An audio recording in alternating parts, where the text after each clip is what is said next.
Hi friends, இன்றைக்கி நம்ம சுரக்காய் கறி செய்ய போகிறோம். கடாயில் எண்ணெய் ஊற்றிக்கோங்க. காஞ்ச மிளகாய், கடுகு, ஜீரகம், மிளகு கொஞ்சம் போட்டுக்கோங்க. நல்லா கிண்டி விடுங்க. கொஞ்சம் பொன்னிறமாக ஆகட்டும்.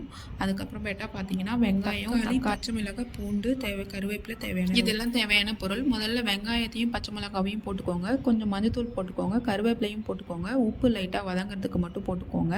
அதுக்கப்புறமேட்டா பூண்டு கொஞ்சோண்டு 4 பல் எடுத்து ஆட் பண்ணிக்கோங்க. இதெல்லாம் பொன்னிறமாக வதங்குற வரைக்கும் கிண்டி விட்டுட்டே இருங்க. நல்லா வதங்கின பிறகு பார்த்தீங்கன்னா தக்காளி போடுங்க. தக்காளி போட்டு கொஞ்சம் நேரம் கிண்டி விட்டுட்டு இருங்க. அதுக்கு பிறகு பார்த்தீங்கன்னா சுரக்காய் அரிஞ்சு வச்சுருக்கோம். நம்ம அந்த சுரக்காயை போடலாம். உப்பு நல்லா இந்த டைமில் போட்டுக்கோங்க, எல்லாத்துக்கும் சரி வர மாதிரி.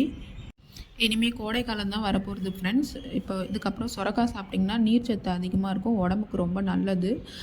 நம்ம வந்து டீஹைட்ரேஷன் ஆகாமல் இது கூட ஒரு வகையில் நம்மளை தடுக்கும். தண்ணி அதிகமாக குடிக்கணும். இனிமேல் கோடை காலத்தில் சுரக்காவை போட்டுக்கோங்க. சுரக்காவை போட்டு உப்பு தேவையான அளவு போட்டு நல்லா கிண்டி விட்டுட்டு இருங்க. தண்ணி வந்து இதுக்கு 1 டம்ளர் அளவு ஊற்றினா போதும், அதிகமாக ஊற்ற தேவையில்லை. இது என்னென்ன பவுடர் பார்த்தீங்கன்னா ஜீரகத்தூள், மல்லித்தூள், கரம் மசாலா, குழம்பு மிளகாய்த்தூள், ரெட் சில்லி பவுடர், மிளகாய்த்தூள், காஷ்மீர் சில்லி பவுடர் அது போட்டிருக்கேன். இதெல்லாம் மசாலாவையும் போட்டு பச்சை வாசம் போகிற வரைக்கும் கிண்டி விடுங்க. அதுக்கப்புறமேட்டா கொஞ்சமாக பெருங்காயத்தூள் ஆட் பண்ணிக்கோங்க. பெருங்காயத்தூள் உடம்புக்கு ரொம்ப நல்லது. நல்லா கிண்டி விட்டுட்டிங்கன்னா 1 டம்ளர் அளவுக்கு ஆல்ரெடி சொன்ன மாதிரி தண்ணி சேர்த்துக்கோங்க. ஏன்னா சொரக்காயில் தண்ணி ஆல்ரெடி இருக்கும், உங்களுக்கு சீக்கிரமாக அடிலாம் பிடிக்காது.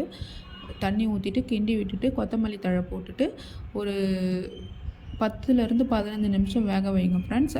சுரக்காய் நல்லா வெந்து வந்துடும். சுரக்காய் கறி நமக்கு ரெடி ஆகிடும். இது கூட உங்களுக்கு பிடிச்ச பொரியல் வச்சு சாப்பிடுங்க. இன்றைக்கி நான் பார்த்தீங்கன்னா உருளைக்கிழங்கு பொரியல் தான் வச்சு சாப்பிட போகிறேன்.